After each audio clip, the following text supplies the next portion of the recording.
Hello there. My name's Adrian Selby, and this is the Super Relaxed Fantasy Club, albeit online. You'll see that there's over 100 videos that have gone up since April, when Phil, who's one of the organisers of SRFC, set the channel up. The idea was to get authors to sort of share their work, make recommendations, chat, while we're all stuck in lockdown. I've checked back and found that there's over 100 videos now. So I urge you to check out all the other authors and all the fantastic work that they have been sharing over these months. Phil has kindly allowed me to shoot another video because I've got a book, get my finger pointed, got a book coming out end of this month called Brother Red. In the UK anyway, is 28th of January. So I asked if I could do another video, if it was okay, and read a chapter, so you get a flavour of what's to come. He said yes. So whether he shares it or not, fingers crossed. Go on, Phil. So I thought I'd take the opportunity to introduce you if you have not come across my work before. You want to find out, well, what is this world in which Adrian Selby has written these 3 books, and what's it all about? Is it going to be my cup of tea? So rather than just go straight into the new book, I'll tell you a little bit about the world. The world, called Sarun, is a fantasy world. It's a fantasy novel, and the particular sort of conceit here is that the magic, for want of a better word, because it's not strictly magic, is in the plant life. So potions, salves, poisons are all incredibly powerful in this world, incredibly potent. And in particular, because it's a strong thread throughout all 3 of the books, the potions that they call fight brews are given to soldiers to enable them to be faster, stronger, quicker in thought and sinew, be more resistant to poisons, etc. But these combat drugs in this world are so powerful, and their effect is so profound that they physically transform and change almost beyond recognition the soldiers that take them. So they grow, and they become, it almost changes their blood, it changes their skin, it dyes their skin, it colors them, and they can then fight far more effectively. As a result, in this world, all soldiers, if they're going to take to the battlefield at all, have to take a fight brew, or they will certainly die, because the difference is so enormous. Needless to say, the effect of all that on this world means that the recipes for these fight brews vary, and therefore vary in efficacy. And so the most potent fight brews can win battles and win wars, and therefore leads to kingdoms, empires rising and falling, literally based on the strength of their fight brews and their potions. So the recipe books are guarded incredibly well, incredibly secret, and are more powerful than, or more valuable than, diamonds, gold, and all kinds of other treasures. Knowledge in this world, therefore, is almost literally power. The changes that fight brews wreak upon a soldier, when they come down off the brew, similar to taking drugs, you get the high and then you crash, but the effect is similarly profound on soldiers. And over the years, they break these soldiers' bodies up. They drive them mad, or they become addicted, or they, innards just give way, their bones give way, everything. So they become crippled more and more as they take the fight brew. So a soldier's life is a hard one. As therefore, I guess no surprise that I've chosen to write about soldiers in the 3 books. So that's a little bit about the nature of the world, and where the power resides and how it works as a world, very briefly. And I've written 2 books previously. The 3rd one is coming out 28th of Jan, and they're all standalone novels, so you could get stuck into any one of them in any order. There is a chronological order, So the first one, chronologically speaking, is The Winter Road, which came out 2018. The second one, chronologically, is the new book, Brother Red. And then the last one is the first book that got published, Snakewood. And they're all set roughly a century apart. And so the first one, The Winter Road, tells the story of Taya Amundsen, who founded a merchant empire that goes on in the other two books to become, a global empire, something like the British or Dutch East India companies, with its own army and the ability to influence governments and kingdoms, or even take them over and run countries itself. And so what Taya Amundsen creates gradually becomes sort of corrupt and too powerful for its own good. And Brother Red, the new book, takes place pretty much at the point, because the soldier that is the protagonist, Druna Margosta, her story is set pretty much at the point at which the post starts to go wrong. Snakewood, about 100 years on, the post is now a behemoth. It's evil, it's wrong, it's bad, and that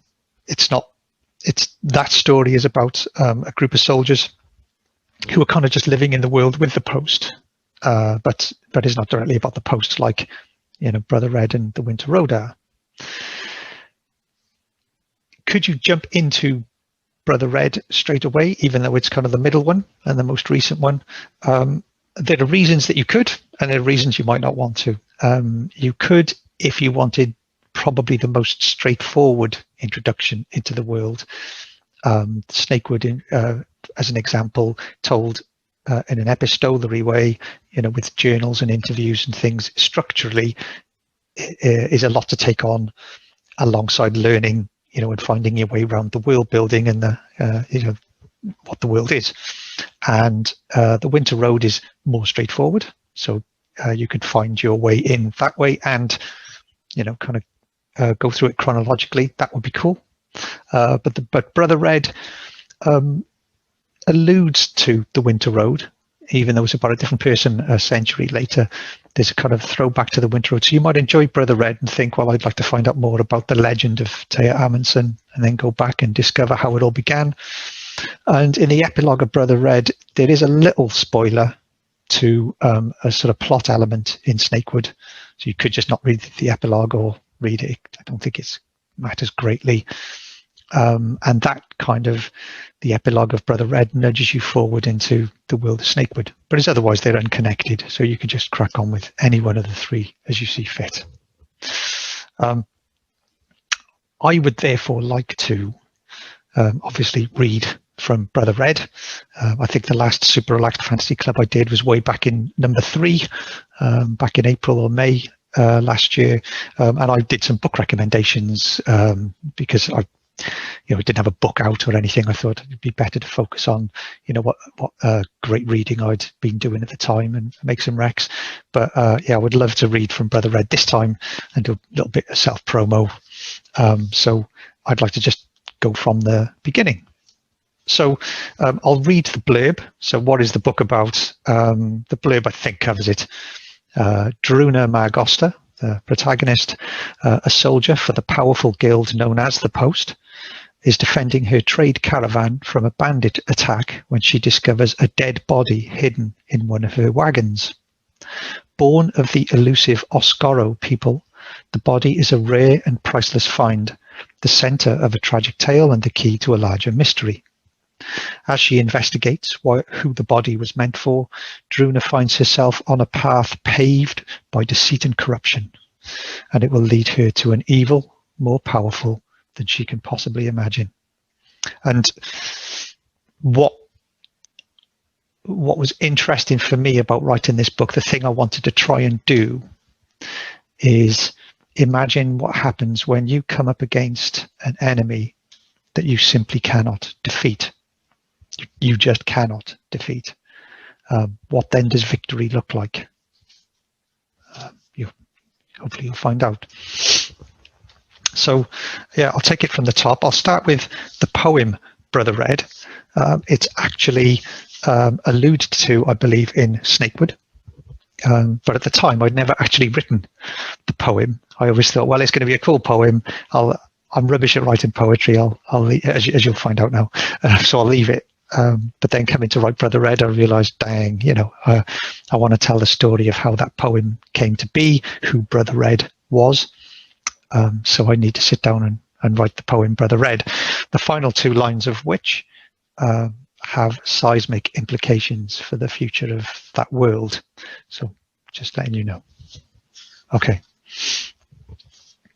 Brother Red. Our breath, our colour do each of us keep on lonely trails in mountains cold. I mix your bruise, you guard my sleep. It's our blood, my brothers, protects their gold. And if I die far from the fields of my home, take up my cloak, Brother Red, for my tallies to claim in our fieldsman's name that my love and my kin shall be fed. So honour the creed and drink to the dead, and fear not if that be your fate, for you'll find there's a room at the old house. I'll stand at the window and wait. Chapter 1. The Magist. She's been more brave, more resistant to the torture than any of the humans. I'll say his name again. Lorem Hallowim.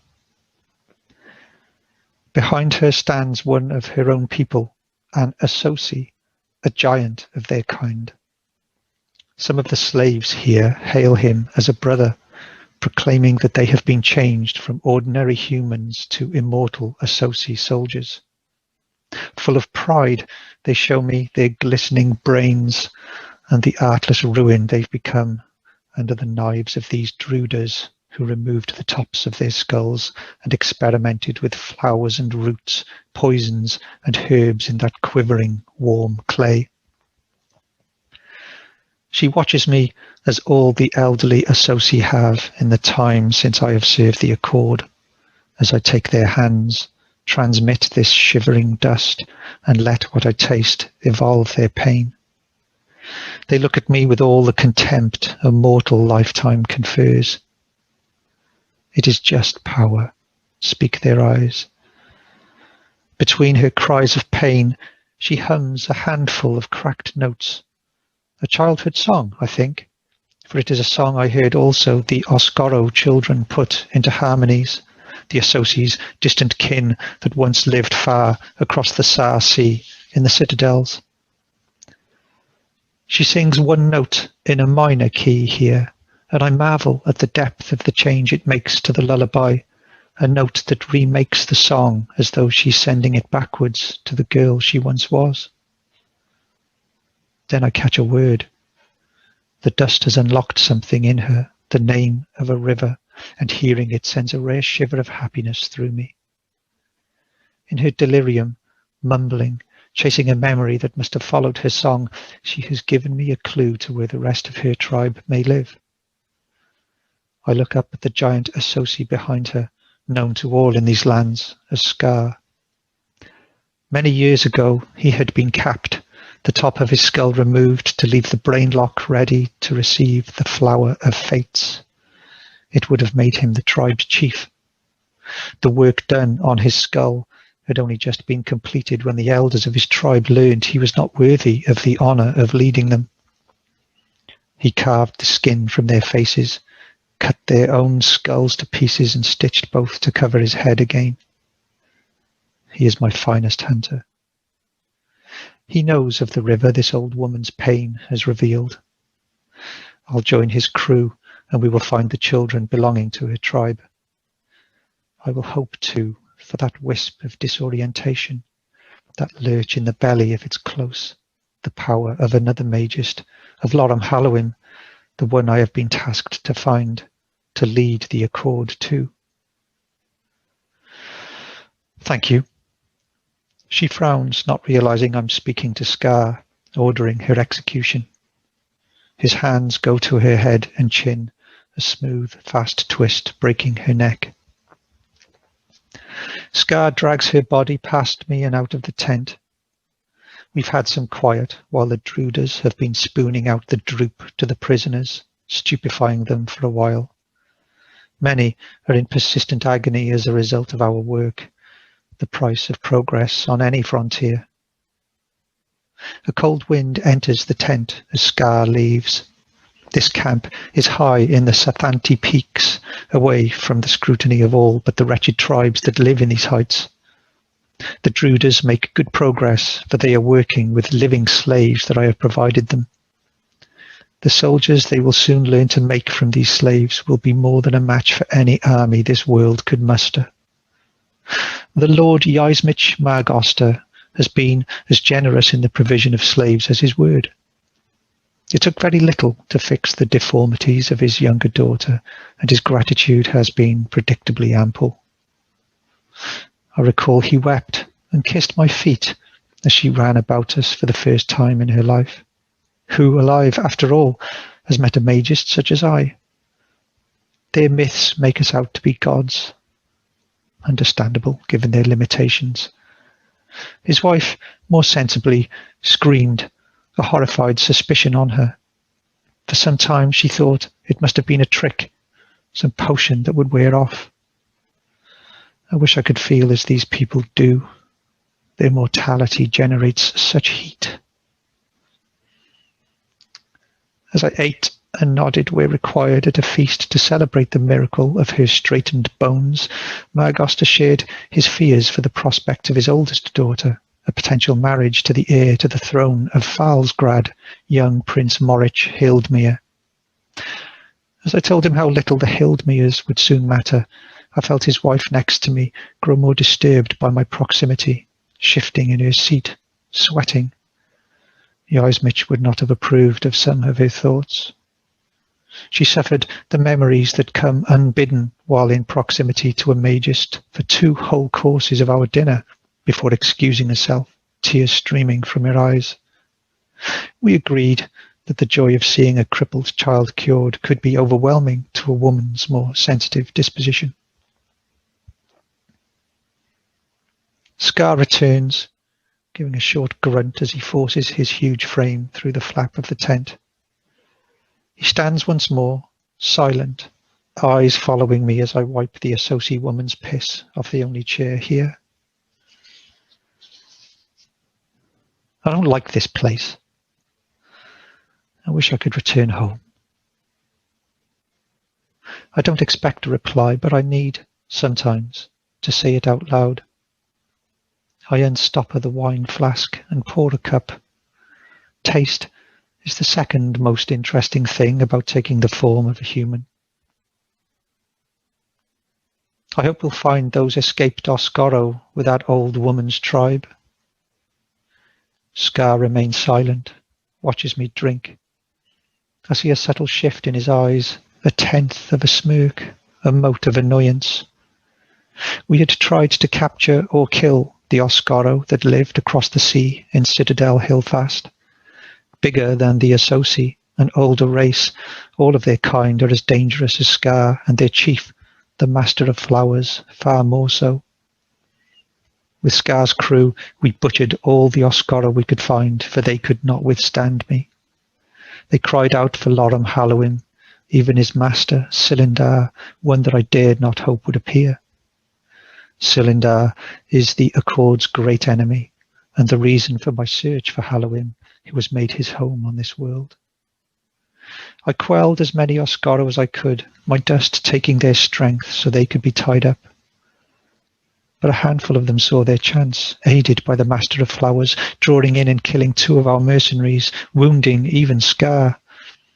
The Master, a Druider, and 5 others fled. Worse was still to come, for as we threw lime bombs into the houses that remained, one of the women came out holding a great prize in her arm, a baby girl, her skull newly cut, the skin sewn back, and a seed in her skull, clearly marking her as their future leader, the next Master of Flowers. Her mother saw us, saw me, and raised a knife. I raised my arms up, a supplicating gesture, waving to instruct my men to stay back. In the sudden stillness, all of us focused on the child. I felt it, like a gossamer skin on every particle of air and tree, flower and body. Cylinder. Cylinder was here not many years past, within the lifespan of the woman before us. Then she brought the knife down. The baby didn't make a sound. I threw forward my arms, the dust of creation from my hands, a moment too late. The air spun savagely, my thought made material, a force to tear the knife from her fingers. But she'd stabbed herself in the gut, the force I'd applied pulling the knife up through her stomach instead of in the air. She fell to her knees gasping, letting her baby fall to the ground. Scar rushed forwards to it, kicking her back. He took the baby up in an arm while the other reached for a pouch of salve that hissed hot on the tiny body. He hummed and shushed her as he did so. I ran to them, smoothing my dust over the hole in her chest, but she was already dead. Reversing death is beyond me. I attempted it nevertheless. I always do.